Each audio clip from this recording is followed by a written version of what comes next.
Namaste Gurudevaya Sarvasiddhi Pradayine Sarvamagala Rupaya Sarvananda Vidyaya. El Karma Kanda es el área de los Vedas que está conectada a todo lo que tiene que ver con rituales y cómo hacer nuestra vida en el día a día. Cómo actuar, qué hacer, qué no hacer. ¿Qué debo hacer con las ofrendas?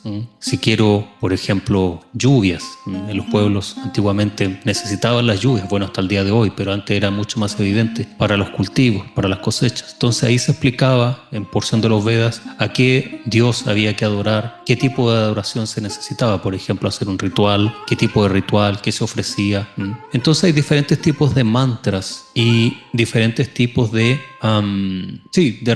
ceremonias y rituales que se especifican en el Karma Kanda. En el Karma Kanda nosotros tenemos que estudiar, por ejemplo, cómo vamos a vivir la vida en el día a día. Entonces ahí se explican diferentes tipos de himnos y rituales que uno canta para obtener un beneficio económico, familiar, para lograr una empresa, un trabajo, etc. Ahí aparecen esos mantras y esos rituales. Entonces, la idea que este aparat explica es que si nosotros pensamos que el Mahamantra es como el Karma Kanda o es que es un mantra para hacer karma de esa forma, mucha gente dice, mira, me va tan mal en la vida, tengo tan mala salud o mala suerte o soy tan pobre, voy a comenzar a cantar Mahamantra Hare Krishna porque es el mejor de los mantras, es Mahamantra, Maha, supremo, mantra, el supremo mantra, por tanto me va a beneficiar, voy a volverme millonario, voy a, qué sé yo, ser famoso si es que canto Hare Krishna Mahamantra.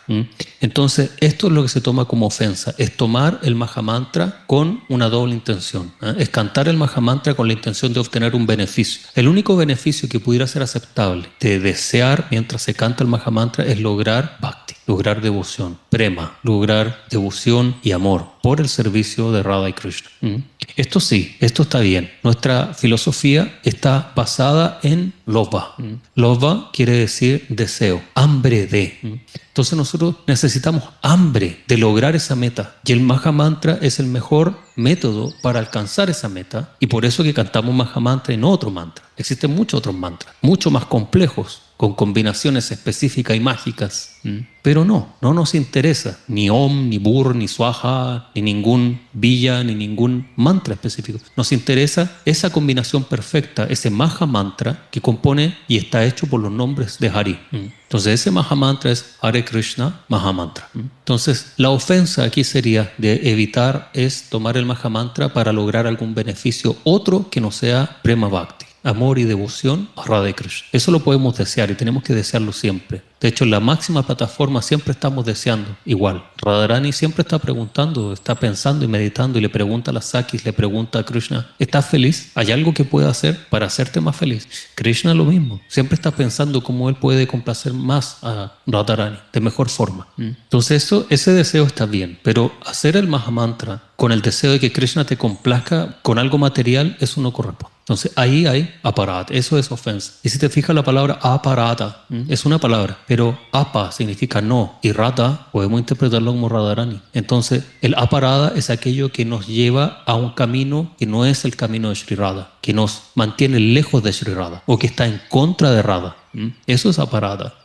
Literalmente aparada se traduce desde el sánscrito como una actividad ilegal, un crimen. Eso es aparada, crimen. Pero nosotros debemos verlo desde el trasfondo esotérico y aparada sería aquello que está en contra de Radharani. Entonces si hacemos aparada, entonces estamos en contra de Radharani. Por tanto no somos parte de Radharani. ¿Se entiende? ¿Cuál sería la otra pregunta? Súper claro, muchas gracias. Aquí yo lo apunté. Y bueno, sí, esta que desde que leí Mahabharata, pues me quedé con esa incógnita. Y también ahorita que estoy empezando Sri Bhagavatam, también lo mencionan mucho, ¿verdad?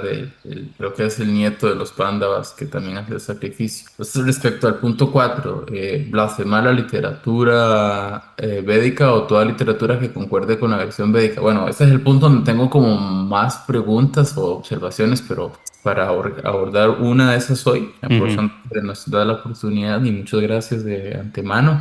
El sacrificio del caballo. Ah. Que, Frau, si me puedes abordar como para ver si lo estoy entendiendo mal o interpretando mal, ¿verdad? Porque me hace un poquito de ruido. Ajá. Eso es. ¿Cuál es la pregunta frente al sacrificio de caballo? ¿Qué es? O sea, si se está sacrificando un caballo como tal, si se le está quitando la vida, violentando, porque pues no tendría, ¿me entiendes? Como relevancia con... O sea, por eso te digo que me hace ruido, porque ¿qué es ofrenda? ¿Cuál es la interpretación esotérica o literal? Ok. Eso sí. Ese es un tema interesante y que a muchos le hace ruido. No es la primera vez que me preguntan esto. ¿Ah? Hace un par de meses hablamos del mismo tema. Alguno de los presentes me preguntó sobre el sacrificio de caballo. Y bueno, para responder a esto hay que entender que existen diferentes eras y en cada era existen diferentes poderes que tienen los maestros, los brahmanas, los maestros, los yogis tienen diferentes poderes. Por ejemplo, en las eras anteriores, los yogis podían alimentarse de pran, simplemente con el conocimiento de cómo manejar la energía del pran, la energía vital que está en la respiración, inhalación, exhalación. Ellos podían alimentarse. Entonces tenemos todas las imágenes, referencias védicas y descripciones védicas que son de las eras anteriores. Estamos hablando de miles de años de antigüedad. Los Vedas y la filosofía no se debe tomar con la línea temporal que nos enseñaron en la escuela, ¿ok? Sí. Nos dicen que 10.000 años atrás ya no había nada. Para nosotros 10.000 años atrás no es nada de tiempo en relación a las eras védicas. Si pensamos que Kali Yuga dura 432.000 años, entonces 10.000 años no es absolutamente nada. Y Kali Yuga comenzó hace 5.000 años nada más. Entonces en la era anterior los brahmanas y los yogis tenían poderes que eran sobrenaturales a un nivel que es inconcebible para nuestra realidad hoy en día. Los yogis de las escrituras siempre los describen como delgados, ¿verdad? Que hacen ayunos, hacían ayunos de años, meditaciones de cientos de años, tapacias que duraban miles de años. Entonces, hoy en día esa forma de alimentación pránica no es posible. Aunque existan videos por ahí de gente que dice que ellos se alimentan de la energía del sol y del prana, es mentira, porque en esta era no es posible. Ni los yogis en los Himalayas pueden hacer eso, porque ya en Kali Yuga, hace 5.000 años atrás, terminó todo eso. Entonces la energía y la potencia, el siddhi, el poder psíquico, el poder mental de los maestros hoy en día no es igual al poder que había antes. Entonces hoy en día vemos muchos maestros son todos gorditos. Yo no dice dónde está el tapasya, dónde están los ayunos, hacen ayunos invertidos. ¿Qué está pasando? Es porque hoy en día no nos podemos alimentar de prana. Entonces la única forma de tener energía, de obtener energía es a través de comer. Y si gastas más energía tienes que comer más. Entonces, ¿por qué digo esto? Porque en las eras védicas, Satya Yuga, normalmente donde estaban presentes los sacrificios de caballo. Cuando un brahmana, una ceremonia de brahmanas o un yogi hacía un sacrificio, ellos literalmente tomaban un caballo real y lo sacrificaban en el fuego. Pero esa alma que estaba encarnada como caballo, encarnaba automáticamente como humano, sino bien el caballo salía caminando y rejuvenecido de dentro de la pira de fuego, desde dentro de la pira de ritual, el fuego ritual. Entonces ahí se veía cuando un brahmana, un yogi eran reales y que sus rituales, que sus mantras tenían poder, porque ellos lo demostraban así. Y obviamente alguien que sabía que no podía, que no tenía el poder, el Shakti para hacer ese tipo de ritual, no aceptaba hacer un sacrificio de eso. Entonces cuando ellos sacrificaban caballos, los caballos se rejuvenecían o encarnaban como humanos de forma directa en conciencia de todos los presentes. Todos eran conscientes de lo que pasaba, lo veían. Entonces los tiempos eran diferentes. Hoy en día no existen y el sacrificio de animales o sacrificio de caballo, que es uno de los sacrificios más poderosos que se hacían antiguamente en la era védica, dejaron de ser permitidos desde el inicio de Kali Yuga. O sea, 5.000 años atrás se prohíbe. Aún así, por ahí y por acá hay algunos normalmente tantristas que son del lado oscuro, digamos, de tantra negro, que hacen sacrificios de animales, pero no de caballo, pero de gallina y cosas así, como toda la magia negra de todo el mundo que todos conocemos. Entonces, esa es la diferencia y ese era el sentido que había con los sacrificios de caballo. Era darle la oportunidad a esa alma de poder encarnar de mejor forma, salir de un cuerpo animal, y esa era la prescripción. Entonces, cuando funcionaba el ritual, los rituales funcionaban así, se podían desarrollar y se podían hacer. Fueron prohibidos, como digo, al inicio de Kali Yuga y ya no se celebra ningún tipo de sacrificio de ese nivel debido a que no hay yogis como en ese tiempo, ni tampoco hay brahmanas con la pureza y con la fuerza que habían en esos tiempos. Hoy en día la tradición brahmínica es una cosa social, religiosa, no tiene que ver con la pureza y la fuerza que había en aquellos tiempos, ¿se entiende? Ok, pues muchas gracias. Entonces, para resumir, pues bueno, plantearnos en la era en la que o sea, estamos hablando miles de años atrás, ¿verdad? Primero que todo eso, para apuntarlo acá. Y el sentido era para, o sea, el caballo tomaba cuerpo humano en la siguiente vida y como, por ejemplo, cómo constataban eso, pues o sea, el caballo se incineraba pues le hacían, no sé, un rito a los cenizos o algo y luego había como un seguimiento, digamos, de esa alma para corroborar si efectivamente había reencarnado en ese cuerpo. Sí, lo que yo tengo entendido es que cuando eso sucedía era inmediato. Para de O sea, inmediato. el alma salía e inmediatamente encarnaba y eran conscientes y podían verlo. Ahora, cuando no sucedía eso, entonces el caballo salía rejuvenecido desde dentro del Purificado. fuego. Era como sí, un rejuvenecimiento. De esa forma lo explican. ¿Ah? De esa forma explican cómo funcionaba este ritual. No era ningún tipo de ritual para apaciguar la ira de nadie, para calmar la ira de ningún dios. O sea, era un tema. Muchas veces se hacía este ritual sí como ofrenda a los dioses. Pero la diferencia que había en aquellos tiempos con los tiempos de ahora, por ejemplo, nosotros podemos ver la historia de los mayas, los egipcios que dicen que se hacían rituales humanos o rituales de animales para los dioses. La diferencia es que ellos cantaban y no pasaba nada. O sea, era una cosa de fe. Era como, no, si no lo vas a ver, ni lo vamos a sentir, ni vamos a percibir nada a nivel real, es como en el corazón. Una cosa así espiritual. Pero en los tiempos védicos, cuando ellos hacían los sacrificios, cuando hacían los rituales, los dévatas aparecían. Por eso que la gente misma, los brahmanas que estaban ahí y los que estaban participando de la ceremonia, los rituales, veían frente a frente a Shiva, por ejemplo, o a Vishnu, aparecían.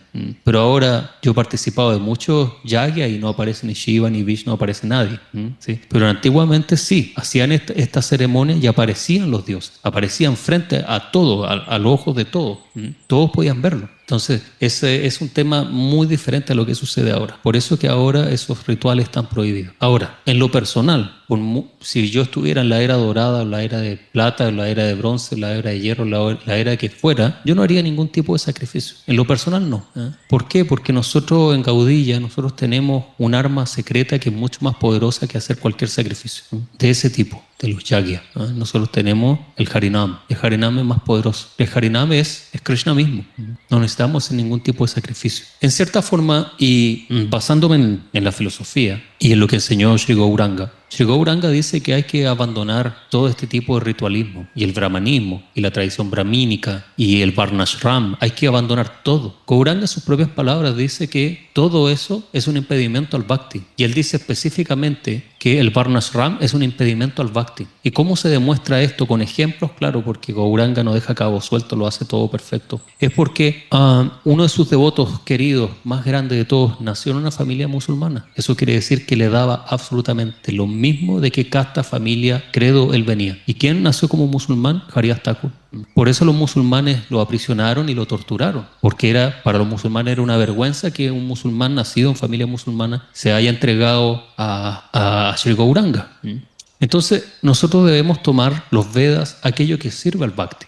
Y espero que nadie me malinterprete con lo que estoy diciendo. Pero nosotros no podemos tomar los Vedas de forma literal. De hecho, no conozco nadie que diga que practica filosofía védica como filosofía védica. No existe, porque la filosofía védica, comenzando, aparece, al menos en este plano temporal, aparece antes que Krishna. Entonces Krishna no está presente ahí en los Vedas. En los Vedas se habla del Trimurti, Brahma, Shiva, Vishnu. ¿Krishna es Vishnu? Sí, Krishna es el origen de todo. Pero al mismo tiempo la altura de Krishna está muy por sobre encima de lo que es la visión Narayan y Vishnu.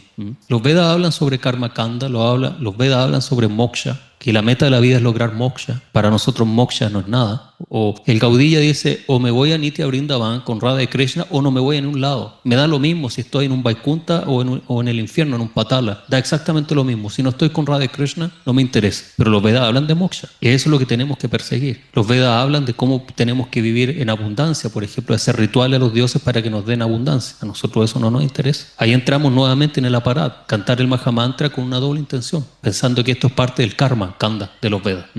¿Sí? Muchísimas gracias. Bueno. Sí, me imagino ya como para cerrar eso de los últimos puntos que menciona, pues dado en esa época, ¿verdad? De donde se dice que pues los yogis y brahmanes sí hacían tapacias, ¿verdad? Verdaderamente austeras y desarrollaban esos siddhis y poderes. sea, esta forma tal vez de mostrarlo a los dioses, a los miles, ¿verdad? Que hay o que recomiendan los Vedas, en el Rig, ¿verdad? Que es donde recomiendan ese montón de rituales. Ujú. Era una forma como de, tal vez de mostrar como ellos a través de la adoración y el tapas hacia determinado dios conseguían el CD. Era una forma de decir, oye, mira, pues con estos CDs, aquí está pues no sé si llamarlo show, no bueno, era porque si se satisfacían de alguna forma, era porque les generaba algún tipo de, oh, mira, oh, sí, que lo que está haciendo, lo que logra con ese caballo, ¿no? Lo que logra con esa atma, que Mm, pueda tomar una siguiente vida, o sí, o sea, te seguiré dando CDs, te seguiré dando poderes, porque pues no lo estoy usando para algo malo. Entonces, me mm. imagino que por ahí va esto, porque sí por ahí leí en el Srimad Bhagavatam de apaciguar, pero sí, digamos, ahí es que como con esa palabra sí me quedé como un poquillo como porque se parecería como a las demás, ¿verdad? Culturas que mencionas, Ujú. pero tomando estos caos, de momento lo estoy viendo así como una forma en la que ellos, por ejemplo, si un padre te da, qué sé yo, una herencia, entonces tú, oh, mira, padre, lo que estoy haciendo con la herencia, y no sé, le muestras un jardín con flores, y oh, mira, lo que hice con lo que me diste. Por ahí va la cosa, o iba, Sí. pues, en ese Sí, momento. sí. Y en cierta forma también cuando se hacían estos rituales, era en muchas ocasiones los yogis cuando hacían estos rituales, los brahmanas de aquellos tiempos, lo hacían como culmine a una tapasya muy larga. Entonces, la parte final era hacer esta ofrenda donde toda la energía, todo lo que he meditado, he creado, luego lo ofrezco a las divinidades, lo ofrezco a los dioses o a Vishnu. Entonces, esta era la parte culmine normalmente de un gran evento espiritual que se celebró por muchos años, digamos. En aquellos tiempos podían hacer rituales o tapas que duraban cientos de años. Entonces culminaban de esta forma muchas veces. Y claro, en esos tiempos se celebraban diferentes tipos de rituales para los reyes, por ejemplo, o para momentos especiales, auspiciosos, se hacían rituales, ¿no? Y esos rituales tenían efectos y por eso que los hacían. Pero cuando comenzó a pasar el tiempo y acercándose al Kali Yuga, comenzaron a darse cuenta que esos rituales no estaban funcionando, porque el resultado, como hablábamos, no sucedía nada y era un desastre. Entonces ahí dijeron, no, algo está pasando, están cambiando los tiempos, no está funcionando y por eso los prohíben finalmente. Pero bueno, es un tema largo a conversar porque tiene muchos detalles con esta área. Espero de todas maneras haber entregado un poco de luz frente a este tema y creo lo más importante es que el brahmanismo es una cosa, los Vedas son una cosa, ¿ok?